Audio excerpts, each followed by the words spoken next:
You are not lazy. You don't have a motivational problem. You have a distraction problem. And honestly, so do I. Every single day we open Instagram for 2 minutes and somehow lose 2 hours. And we say, I will study after this one reel. And that one reel turns into 47 reels. And then we look in the mirror at 11 p.m. and we say, यार आज भी कुछ नहीं किया. If this is you, welcome. Today we are talking about something that is very intense but is actually the most productivity concept, that is monk mode. And no, I am not asking you to become an actual monk, sit in a cave and give up Wi-Fi forever and stay with me.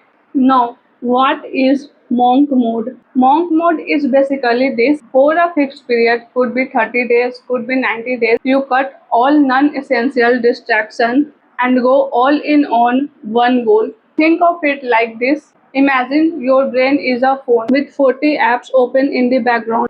Everything is slow, nothing works properly. Monk mode is you force closing every unnecessary app so that one app that matters your goal run at full speed. Real example, a guy want to crack a competitive exam. Normal mode. He study 2 hours, scroll for 3, watches just one episode, parties on weekend. But on monk mode version, same guy, same 24 hours. But now social media is deleted. Weekend parties are paused for a few months and his entire life is an architecture built around one outcome. This isn't about depriving yourself for fun. It's about temporary sacrifice for a long-term freedom. You give up 90 days of fun to potentially get 9 years of a completely different life. Part 2, the science beat.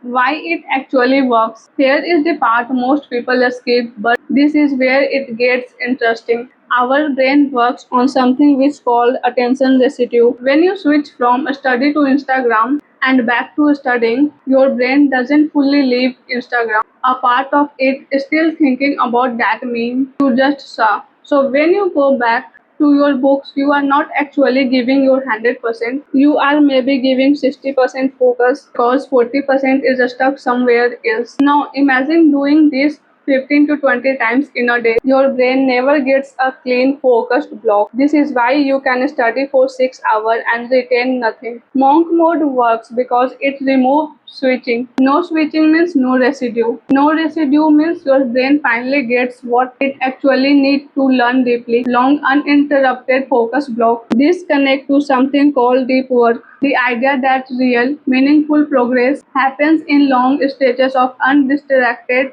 focus, not in fragmented 5-minute bursts between phone check. One solid 3-hour deep work session will outperform an entire distracted day. Simple test. Next time you study, put your phone in another room for just 45 minutes. You will shocked how much more you retain compared to a 3-hour session with your phone next to you. Part 3. How to do actually a monk mode without burnout. This is where most people mess it up. They go from 0 to I will wake up at 4 a.m., study 14 hours, no phone, no friends, no fun. And by day 4, they have completely collapsed. That's not monk mode, that's just self punishment with extra steps. Here is the sustainable version. Pick one goal, not 5. Monk mode isn't fix my career, body, relationship, and finance, and so on. Pick the one thing that, if it moves forward, makes everything easier. Second, design your environment. Don't rely on willpower. Willpower runs on by evening. That's just biology. So instead of trying really hard not to check your phone put in a drawer in another room while you're working, environment beats willpower every single time. Third, time box. Have an end date. Forever is terrifying and your brain will rebel against it. 30 days or 90 days doable. You are a sprinter here, not running a marathon with no finish line. Fourth, schedule rest on purpose. This is the part people forget, and it's exactly why they burn out. One evening a week, unplug and actually rest. Monk mode isn't never relax. It's stop wasting on hours on things that don't matter. So you have a more time to properly recharge on the things that do. 5. Track visible progress. A simple checklist or a calendar where you cross off each day you stayed disciplined. A small wins tracked daily are what keep you going when motivation naturally deep, and it will deep for everyone. Part 4, Real Talk. Let's be honest, first 3-4 days of monk mode will feel excited. You feel like a different person. Day 5 to 10 feel boring, and day 10 you will want to quit. The gap between feeling motivated and actually disciplined, that's the entire game. Anyone can work hard for 3 days. The people who actually change their life are the ones who show up on the boring days too.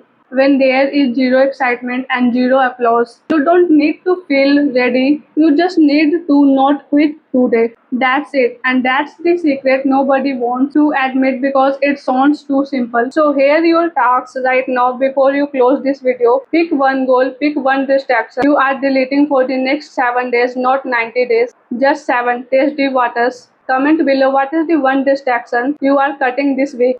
I want to see it, and honestly, writing it down publicly makes you way more likely to actually do it. If this video gave you even one moment of clarity, hit the like button, subscribe to Dear Future Ritik, and I will see you in the next one where we go even deeper into building a life you don't need to escape from. Bye bye, take care, and delete that one app. You know which one.